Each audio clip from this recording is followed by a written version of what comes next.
नमस्कार विद्यार्थी मित्रांनो. आता बघा, एमपीएससीने ऑनलाईन परीक्षा घेण्यासंदर्भात एक नोटीस काढली होती. त्या नोटीसच्या आधारे पूर्ण महाराष्ट्रामध्ये विद्यार्थ्यांनी आंदोलनं उभी केलेली आहे, मोर्चा पण आहे. आता थोडक्यात समजून घेऊया की ऑनलाईन परीक्षेसंदर्भात कोर्टाने नेमका काय निर्णय दिलाय. आता हा निर्णय म्हणजे कोणता, तर तलाठी भरतीची केस कोर्टामध्ये चालू होती, औरंगाबाद खंडपीठ आणि त्यानंतर नागपूर खंडपीठमध्ये. याचा निकाल काय लागलाय, तर कोर्टाने काय निरीक्षणे नोंदवली आहे खूप महत्वाची आहे. तुम्ही तर हा व्हिडिओ बघा, पण ह्या मुद्द्याबद्दल तुम्हाला काय वाटतंय मला कमेंटमध्ये कळवा आणि हा व्हिडिओ सगळ्या ग्रुपमध्ये शेअर करा. कारण काय, ऑनलाईन मध्ये कशा पद्धतीने फ्रॉड होतं याचं पूर्ण निरीक्षण कोर्टाने केलेलं आहे आणि हे कोर्टाने निरीक्षण मांडलेली आहे. काय नेमकी निरीक्षण थोडक्यात समजून घेऊया. न्यायालयाचा निर्णय काय, टीसीएसच्या प्रोसेसवर प्रश्नचिन्ह नेमका काय थोडक्यात बघूया. पण तत्पूर्वी तुम्हाला सांगू इच्छितो की गट ब आणि गट क ह्या एक्झामची तुम्ही जर तयारी करत असाल तर त्यासाठी बॅचेस ओपन झाल्या, तुम्ही जॉईन करू शकता. आता जाऊया मुख्य मुद्द्याकडे. बघा, 26 जून 2026 एमपीएससीने एक प्रसिद्धी पत्रक दिलेलं आहे, ज्यामध्ये त्यांनी सांगितलं आहे की गट क च्या संयुक्त पूर्व परीक्षा 2026 तसेच आगामी सर्व पूर्व परीक्षा संगणक प्रणालीवरती म्हणजेच सीबीटी पद्धतीने घेण्याबाबतलं आयोजन. आणि त्यात तुम्ही जर बघितलं तर याला पुरवठादार संस्था म्हणून कोणाला घेतले त्यांनी, तर टीसीएस कंपनीला घेतली, जी की तुम्हाला जे सॉफ्टवेअर बेस आहे, जे सॉफ्टवेअर आहे ते तुम्हाला सॉफ्टवेअर काय करणार आहे, प्रोव्हाइड करणार आहे. म्हणजे टेक्निकली त्यांचे सॉफ्टवेअर असणार आहे. क्वेश्चन पेपर ठीक आहे, एमपीएससीने सांगितले क्वेश्चन पेपर आम्ही काढू, मॅनेजमेंट आमचं असेल वगैरे वगैरे, पण ह्या एक्झाम घेण्यासाठी जे सॉफ्टवेअर आणि संबंधित जे काय लागते टेक्निकल म्हणजे कम्प्युटर संदर्भातले ते सगळं टीसीएस प्रोव्हाइड करणार आहे. त्याला पुरवठा संस्था असं त्यांनी म्हटलेलं आहे. आता ह्या टीसीएसनी काय गोंधळ घातलाय, थोडक्यात कोर्टाचा निर्णय बघा. कोर्ट सांगते बघा, ही लोकसत्ताची बातमी आहे, दिनांक 10 जुलै 2026 ची बातमी, म्हणजे आता 5 दिवसापूर्वीची बातमी आहे. एमपीएससी ऑनलाईन परीक्षेच्या पार्श्वभूमीवर न्यायालयाचा मोठा निर्णय. या भरतीमधील अर्जच ठरवले बाद, टीसीएसच्या ऑडिट लॉग रिपोर्ट वर प्रश्नचिन्ह.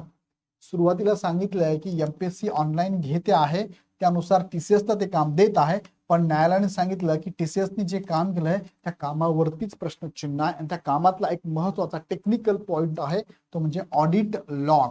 आता ऑडिट लॉग काय तुम्हाला पुढे सांगतो. तो यात त्यांनी काय सांगितलंय की एमपीएससीने ज्या संस्थेकडून परीक्षा घेणार त्या परीक्षेमध्ये झालेल्या गैरप्रकारचे मोठे उदाहरण समोर आलेले आहे. आता बघूया काय आहे नेमकं. त्यामध्ये बघा, नागपूर खंडपीठाने आता निर्णय दिलेला आहे. बघा, एमपीएससी पूर्व परीक्षा ऑनलाईन घेण्याचा निर्णय घेतला, परंतु एमपीएससी ज्या संस्थेकडून परीक्षा घेणार त्या परीक्षेमध्ये झालेल्या गैरप्रकाराचे मोठे उदाहरण समोर आलेले आहे. न्यायालयात विद्यार्थ्यांनी केसेस टाकलेल्या होत्या, यावर न्यायालयाने शिक्कामोर्तब केले आहे. तलाठी भरती 2023 मधील कथित सायबर गैरप्रकार, बघा मी याला अंडरलाईन करतो, सायबर गैरप्रकार प्रकरणात महाराष्ट्र प्रशासकीय न्यायाधिकरणाच्या म्हणजे मॅट औरंगाबाद खंडपीठाने महत्वपूर्ण निर्णय दिला आहे. टीसीएसच्या ऑडिट लॉग रिपोर्ट मध्ये, बघा मी याला स्टार करतो, हा मुद्दा मी तुम्हाला पुढे एक्सप्लेन करणार आहे. संशयास्पद डिजिटल पॅटर्न आढळल्याच्या आधारे प्रशासनाने 21 उमेदवारांचे निकाल रोखण्याचा घेतलेला निर्णय योग्य असल्याचे न्यायाधिकरणाने नमूद केले आहे. 21 जणांचे असे काही उमेदवार ते ज्यांच्या ऑडिट लॉग रिपोर्ट मध्ये संशयास्पद हालचाली आढळल्या आणि त्याच्यामुळे त्या 21 उमेदवारांचे निकाल थांबवलेले आहेत. परिणामी संबंधित सर्व उमेदवारांचे अर्ज फेटाळण्यात आले आहेत. न्यायाधिकरणाने स्पष्ट केले की संगणकाधारित परीक्षांमधील कथित गैरप्रकार केवळ सीसीटीव्ही फुटेजवरूनच सिद्ध होणे आवश्यक नाही. म्हणजे आपण म्हणतो ना, सर सीसीटीव्ही मध्ये संशयास्पद हालचाल दिसतात किंवा सीसीटीव्ही मध्ये काही दिसलंच नाहीये म्हणजे इथे काहीच होणार नाही असं आहे का, नाही. वेगळ्या पद्धतीने सुद्धा इथे गैरप्रकार करण्यात आलेला आहे. सीसीटीव्हीत शांत बसला विद्यार्थी, प्रश्न सोडवतोय, ओके ओके ओके ठीक आहे, उत्तर सबमिट, सगळं पेपर संपला, व्यवस्थित सबमिट केला, काही प्रॉब्लेम नाही. पण काय आढळलं, न्यायालय काय सांगते लक्षात घ्या. तुम्ही पण नीट लक्षात घ्या की काय होऊ शकतं. त्यानंतर अशा प्रकरणामध्ये ऑडिट लॉग सारखे डिजिटल पुरावे अधिक महत्वाचे ठरू शकतात. म्हणजे आता हा नवीन शब्द तुम्ही जर नक्की आता लक्षातच ठेवा, ऑडिट लॉग रिपोर्ट घेऊ शकतो आपण सगळ्या एक्झामचा. आता यामध्ये काय झालं, ऑडिट लॉग मध्ये कोणते पॅटर्न आढळले, थोडक्यात काही पॉईंट याच्यामध्ये तुम्हाला मी एक्सप्लेन करतो. बघा, न्यायाधिकरणाने टीसीएसच्या ऑडिट लॉगचा संदर्भ देत 4 प्रमुख बाबी संशयास्पद असल्याचे नमूद केले आहे. किती? 4. कोणकोणत्या? काही उमेदवारांनी परीक्षेच्या सुरुवातीच्या काही मिनिटात सर्व 100 प्रश्न कोणतेही उत्तर न देता वेगाने पाहिले. बघा हा पहिला. असे काही उमेदवार आढळले की त्यांनी प्रश्न प्रचंड वेगात 1 2 3 प्रश्न वाचले पण नाही, फटाफट फटाफट काय काही मिनिटात सर्व 100 प्रश्न कोणतेही उत्तर न देताना वेगाने पाहिले. असं का बरं? टिक टिक करत करत वाचले पण नाही, कारण हा गैरप्रकार करण्याचा प्रकार आहे, म्हणून त्याने काय वाचायचं, आपलं होणारच सिलेक्शन. वाचलेच नाही. ओके, दुसरं काय, दुसरा मुद्दा, काही काळ कोणतीही कृती न करता निष्क्रिय राहिल्याचे नोंदले गेले. हा दुसरा मुद्दा मी इथे टाकतो. निष्क्रिय, काहीच केलं, पाहून घेतले आणि थांबून गेला. तिसरा मुद्दा, परीक्षेच्या शेवटच्या 30 ते 40 मिनिटात मोठ्या प्रमाणावर, हा तिसरा मुद्दा, मोठ्या प्रमाणावर झपाट्याने उत्तरं दिली किंवा आधीची उत्तरे बदलण्यात आल्याची ऑडिट लॉग मध्ये दिसून आले. आता मला सांगा कसं काय करतं हे लोक, फटफट शेवटच्या 30-40 मिनिटात बाकी काहीच केलं नाही. हा झाला तिसरा. आणि प्रश्नपत्रिकेतील विभाग वारंवार बदलणे आणि नंबर पॅनलद्वारे विशिष्ट प्रश्नांवर वारंवार जाण्याचाही उल्लेख करण्यात आलेला आहे. असे 4 ऑडिट लॉग रिपोर्ट त्यांना दिसलेले आहे. ओके, आता मी तुम्हाला पुढे घेऊन जातो. सीसीटीव्ही मध्ये गैरप्रकार दिसला नाही हा युक्तिवाद फेटाळला. यावरती संबंधित उमेदवारांनी सीसीटीव्ही फुटेजमध्ये कोणताही गैरप्रकार दिसत नसल्याचा दावा केला होता. मात्र न्यायाधिकरणाने हा युक्तिवाद मान्य केला नाही. कथित गैरप्रकार हा डिजिटल स्वरूपाचा असल्याने तो सीसीटीव्ही मध्ये दिसणे आवश्यक नसल्याचे निरीक्षण आदेशात नोंदवण्यात आले. अरे इंटरनल तुम्ही घरी बसून हे बदल करताय, सीसीटीव्ही दिसणारच नाहीये ना. तो हे लक्षात आले. उमेदवारांनी रफ शीटवर प्रश्न सोडून नंतर संगणकात उत्तरे भरल्याचा दावा केला होता.